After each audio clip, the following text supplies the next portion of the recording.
Ampuliriza omulungi nkwaniriza mu katabo kaffe nkyalira Walumbe ettanda. Katono nnyo okujjukiza we twakoma mu ssuula yaffe yayita nga mpambiddwa obusajja bubiri obwalina agasolo agaali mu kikula ng'ekyekkonkome nga gatutumuka n'ennimi z'omuliro mu kamwa kaago.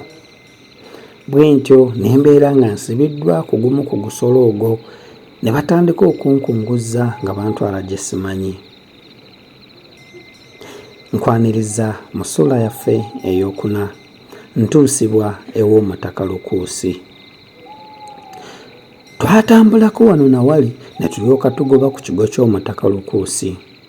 Agasolo gaayimirira awo wabweru, obusajja buli ne bunsumulula ne bulyoka bumpalawala nga bunnyingiza munda. Ekigo ky'omutaka ono Lukuusi muliisa maanyi kyali kinene nnyo era nga munda mulimu ennyumba nfaafa era nga n'abantu bangi bulala. Kyazimbibwa ku ntikko y'olusozi lwe namanya oluvannyuma nti baaluyitanga Kakunzise. Olusozi olwo lwaliko ebyafaayo bingi nnyo era n'erinnya lyalwo bwe liwulikika. Saasobola kulambula bulungi kigo kino olw'obuzibu obwangwako nga naakatuukiramu ddala. Obusajja bwantuusiza mu guddiiro ogunene nnyo.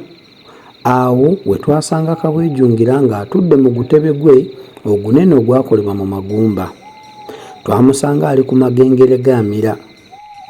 Awo obusajja buli bwe namanya nti bwe busasi bwa Lukuusi bwannyanjulayo era Lukuusi n'antunuulira ekizimuzimu. Lukuusi olwamala okukunkumula endeku ne bamuleetera omugwabi. Anti n'atandika okugutokosa okugenda okuvaawo ng'eriisa obutwakaavu limukirako eryanda.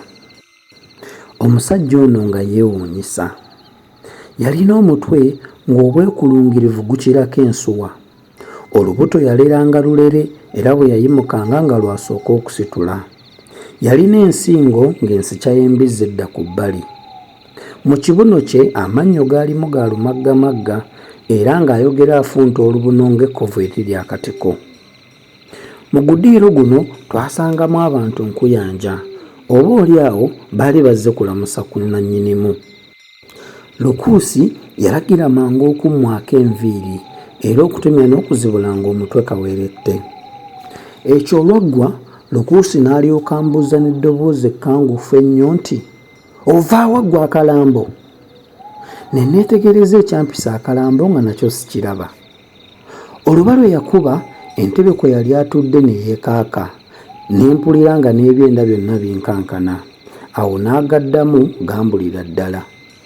Era kye nakola kwe kutuula awo wansi, naye okugenda okuyimukawo nga nzenna ntudde mu kitaba. Bwe namala okuddamu ak'obuntu kwe kumunnyonnyola nga Walumbe bwe yampita okugenda ewuwe ettanda. Olwabisirisa bwe nti n'alyoka mbwatukira nga bw'ambuuza nti, "Oba Walumbe ye yakuyita, kaakati wano oyagalawo nnyoko ki?"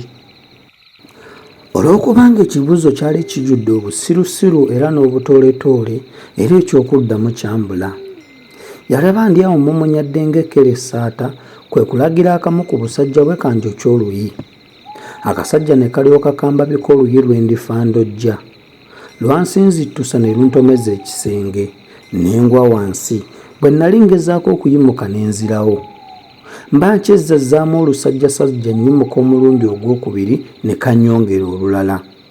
Luno lwankuba kya bugazi ne nambaala era ne nzirika okugenda okudda engulu nga ndaba ndi bukunya. Ensonyi katono zinzite. Ebyo nga biwedde, Lukuusi yalagira bantwale mu kabulamuliro okutuusa lwalimpitayo. Okutemya n'okuzibula abajaasi be nga banneebagazze dda. Baalina amaanyi ge nnali sibateebeza.